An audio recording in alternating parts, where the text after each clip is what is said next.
Welcome, everyone, and thank you for joining us on today's deep dive. We are really thrilled to have you with us. Yeah, so glad you could tune in.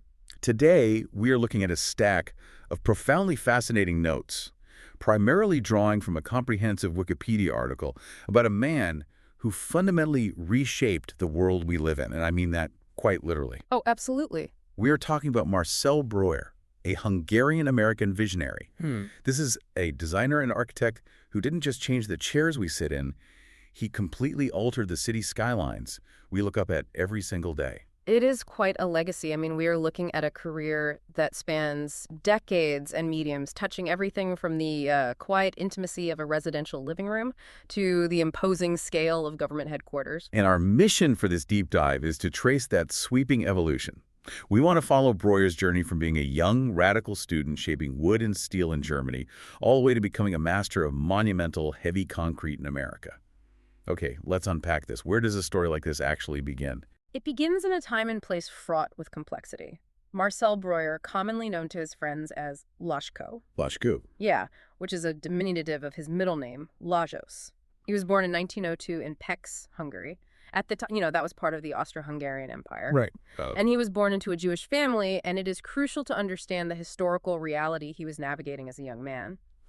The rising tide of anti-Semitism in Germany was a stark, inescapable force in his life. Wow. In fact, it was so severe that he was actually forced to renounce his faith simply to marry Marta Earps. That is a really sobering reality to face so early in life. It puts his later search for new, rational ways of living into a lot of perspective. So he leaves his workplace at the age of 18 in search of artistic training. Where does a teenager go to find direction in post-World War I Europe? Initially, he spends a very short period at the Academy of Fine Arts in Vienna, but he quickly pivots. He heads to a brand new radical arts and crafts school in Weimar, Germany. A Bauhaus. Exactly, the Bauhaus. And remarkably, he was one of their very first and youngest students. The Bauhaus is such a legendary crucible for modern design. Did he stand out among the older students? He absolutely did. Specifically to the school's founder, Walter Gropius. Gropius was 19 years older than Breuer, but he immediately recognized this teenager's significant talent. He didn't just enroll him, he quickly put Breuer in charge of the Bauhaus carpentry shop. A teenager running the shop. Yeah. Gropius became a lifelong mentor to him, initiating a complex dynamic that would define much of Breuer's early career. It's staggering to think about. And by 1925, the school moves to Dessau. Breuer takes a brief trip to Paris, but then returns to the Bauhaus not as a student, but as a master. Right. He starts teaching in their newly established architecture department, alongside absolute legends like Joseph Albers, Wassily Kandinsky, and Paul Klee. But during this period, he has a design breakthrough that feels almost too perfectly simple. Can you walk us through the bicycle epiphany? Gladly. It is a brilliant leap of logic. Breuer was riding his bicycle and just looked down at the handlebars. He realized that the lightweight, mass-producible, exceptionally strong tubular steel used for bicycles could be applied to domestic furniture. Wait, how does one go from looking at a bicycle to building a living room chair? That seems like a huge jump.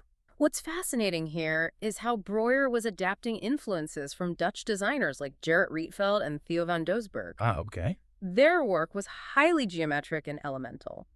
Breuer took those rigid geometric ideas and translated them into this entirely new industrial material. He figured out how to bend the continuous steel tubes without them snapping or crimping, creating a completely new vocabulary for interior design. It was all about lightness, rationality, and a clear separation of parts. Before we move on from the furniture, I have to ask about the most famous result of that tubular steel invention, because our source text points out a widespread historical misconception. Oh, the Wassily chair. Exactly. Anyone who knows mid-century design knows the famous Wassily chair, that sleek, leather, and tubular steel armchair. The popular belief has always been that Breuer designed it specifically for his friend, the painter Wassily Kandinsky. Is there any truth to that? It is a wonderful story, but entirely untrue. Really? The reality is that Breuer designed the chair as part of his own explorations into tubular steel. Kandinsky simply saw the finished prototype in Breuer's studio, admired it greatly, and so Breuer made an additional copy specifically for Kandinsky to use in his home. So where did the name come from? The name Wassily wasn't attached to it until decades later. When the chair was re-released in the 1960s, an Italian manufacturer learned the anecdote about Kandinsky receiving one of the earliest units. They essentially used the name Wassley as a brilliant piece of marketing spin to sell more chairs. A 1960s marketing campaign completely rewriting design history. That is fascinating. So throughout the late 1920s and early 1930s, Breuer's essentially living off these furniture design fees because architectural commissions are scarce. Right. There just wasn't a lot of building happening. He gets some work, like designing interiors at the 1927 Weissenhof estate assigned him by Gropius. But eventually, the political situation in Europe makes staying impossible. Where does he go next? By 1935, at the suggestion of his mentor Gropius, Breuer relocates to London. This is a brief but pivotal move. In London, he is employed by Jack Pritchard at the Isokon Company, which was one of the earliest champions of modern design in the UK. Okay. Here, Breuer starts experimenting with a new material bent and formed plywood. He was heavily inspired by the Finnish architect Alvar Aalto. This experimentation results in Breuer's famous long chair. He even works with the English modernist F.R.S. York, designing several houses. But he doesn't stay in London forever. When does he finally cross the Atlantic? That happens in 1937. Gropius accepts an appointment as the chairman of Harvard's Graduate School of Design in Cambridge, Massachusetts. And once again, Breuer follows his mentor. Right. They form an architectural partnership that essentially establishes the American way of designing modern houses. Teaching at Harvard during that wartime era must have put them in contact with a new generation of talent. Did any of their students go on to do anything notable? To say the least, they were shaping the minds of architects who would literally build the 20th century. Oh, wow. The students included I.M. Pei, Philip Johnson, Paul Rudolph, and Elliot Noyes. They were establishing a dynasty of modernism. But partnerships, especially those with a strong father-figure dynamic like Gropius and Breuer, often hit a wall. Our source notes they split in 1941. What happened? The catalyst was reportedly a very minor issue, but if we look at the deeper psychological context, it makes complete sense. Breuer was approaching 40. He was an established genius in his own right. Sure. There's a great lesson here about creative evolution. Sometimes the very mentor who unlocks your potential is the same person you eventually have to leave behind to find your own distinct voice. He needed to get out from under the dominant shadow of Gropius to truly cement his own legacy. Here's where it gets really interesting, because breaking away from Gropius unlocks something profound in Breuer. By 1946, he moves to New York City to establish his solo practice, and it is during this solo era that he radically redefines the American home. Tell me about the 1945 Geller House II, because this introduces a concept that changed everything. The Geller House introduces what Breuer called the binuclear concept. It is a masterclass in domestic logic. Light nuclear. Yes. Before this, American homes were often quite compartmentalized, like a series of closed boxes, or conversely, just chaotic open spaces. Breuer conceptually split the house into two distinct functional wings. One wing was dedicated to the noisy activities, the living room, the dining room, the kitchen. Okay. The other wing was strictly for quiet spaces, meaning the bedrooms. These two separate nuclei were then connected by an entry hall. That really ties back to the core philosophy we saw in the tubular chair, doesn't it? That rationality, the logical separation of parts. I want you, the listener, to just pause and think about the layout of your own home right now, or homes you've lived in. That distinct separation of the noisy living spaces from the quiet sleeping areas, a concept so many of us take entirely for granted today. That is a direct line back to Marcel Breuer's modernist innovations. He also popularized a very specific type of roof during this period, right? Yes, the butterfly roof. Instead of a traditional peaked roof that sheds water outward, a butterfly roof features two opposing surfaces that slope inward toward the middle, draining centrally. Which creates that V-shape. Exactly. It creates a striking, angular silhouette against the sky and became a defining feature of the popular modernist style vocabulary. His residential work really captured the public's imagination. Our notes highlight a 1949 exhibition at the Museum of Modern Art in New York. That sounds like an absolute spectacle. It was a true cultural event. MoMA actually set up a demonstration house in their garden, designed by Breuer, to show the public what modern living could look like. The public buzz was unprecedented. I can imagine. People were lining up to see it. It was so beloved that when the exhibition ended, the house in the garden wasn't simply demolished. It was carefully dismantled, loaded onto a barge, and floated up the Hudson River to be reassembled on the Rockefeller family property in Pocantico Hills. Just picture a fully built modernist house floating up the Hudson River. What a visual. So he is dominating the residential scene throughout the 40s. But the 1950s mark a sweeping shift in his career. How does he go from these relatively light residential homes to the heavy institutional structures he is known for later? It is a deliberate evolution in scale and material. He transitions away from wood and steel and adopts concrete as his primary language. This turning point is marked by two vital commissions: the Master Plan and Church at St. John's Abbey in Minnesota, begun in 1954, and the UNESCO headquarters in Paris, finished in 1955. There is an anecdote in our sources about the St. John's Abbey Commission that feels deeply satisfying, especially considering his history with Gropius. Didn't they cross paths again for this job? They did. Gropius was actually a competitor for the St. John's Abbey job. But Gropius himself reportedly told the monks that they needed a younger man to finish the project. Oh, that's incredible. Right, and so Breuer beats out his old mentor for this legacy-defining commission. It is a poetic passing of the torch. To truly appreciate how he reached this point of mastery, I think we need to understand his progression. The text outlines 4 distinct phases his architectural vocabulary moved through. Can we walk through those? Certainly. Understanding these phases clarifies why his buildings look the way they do. Phase 1 was the white box and glass school of the international style. For those who might not be familiar, what exactly makes a building international style? It refers to an architectural style that emerged in the 1920s and 30s that was entirely unadorned and geography agnostic. It didn't rely on local cultural traditions or historical decorations. It was universal flat roofs, smooth white surfaces, generous use of glass. We saw this in his early European houses and his first projects in the U.S. Okay, very sleek, very rigid. What prompted phase 2? A desire for more warmth and texture. Phase 2 is characterized by punctured wooden walls. We saw this in his 1949 MoMA house in the garden and several modest homes he built for university faculty families. Right. This phase also prominently featured the cantilever, which is essentially a structural beam anchored at only one end. It allows elements like a balcony or an entire room to extend outward and seemingly float in midair without visible support beneath them. That floating effect is such a hallmark of mid-century design. Yeah. Then we hit phase 3, which introduces the heavy industry. Precisely. Phase 3 is defined by modular, prefabricated concrete panel facades. As his commissions grew to the scale of massive government and corporate headquarters, he needed efficiency. He first used this in closing his favorite IBM laboratory in France and then applied it to entire towns. But didn't people criticize that? They did. When critics pointed out the repetitiveness of this modular system, Breuer had a wonderfully pragmatic defense.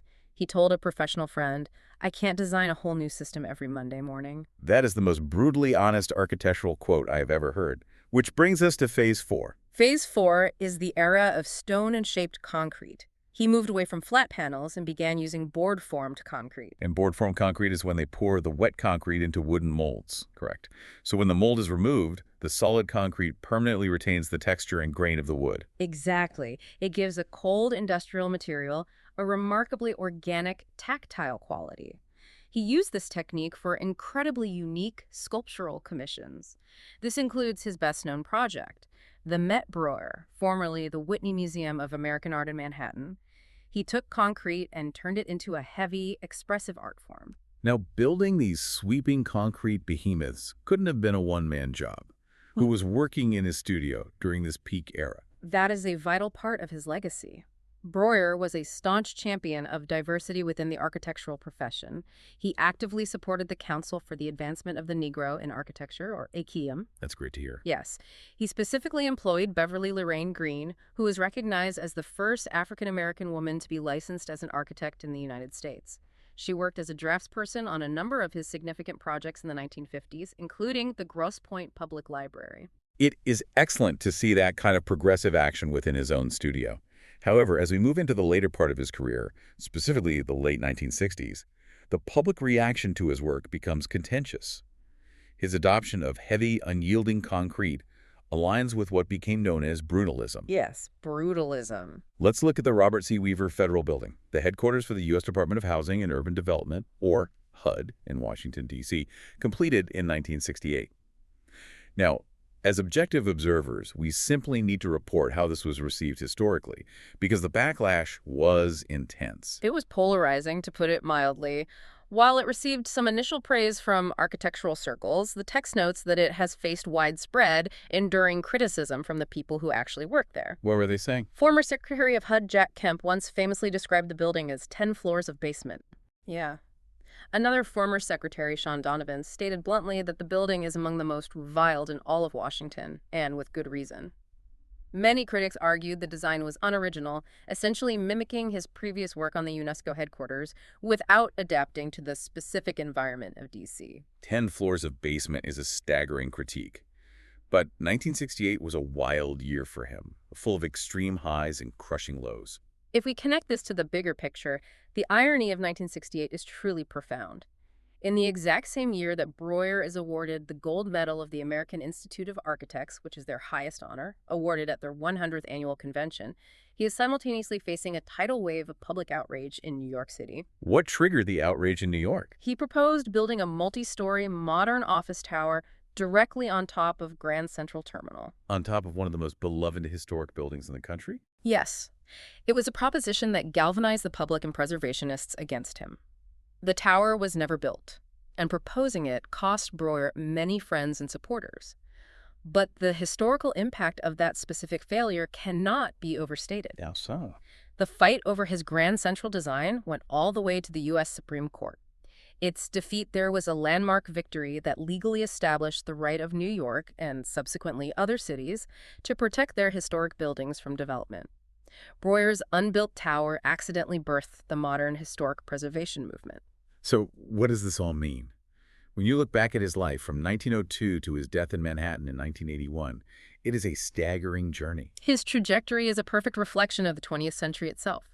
He synthesized the genius around him. During his life, he rarely acknowledged the influence of other architects, but you can see he picked up the use of rough, board-formed concrete from Le Corbusier, and the noble dignity of Mies van der Rohe's Barcelona pavilion is alive in his residential work. Shortly before he died, he told an interviewer that he considered his principal contribution to be the adaptation of the work of older architects to the needs of modern society.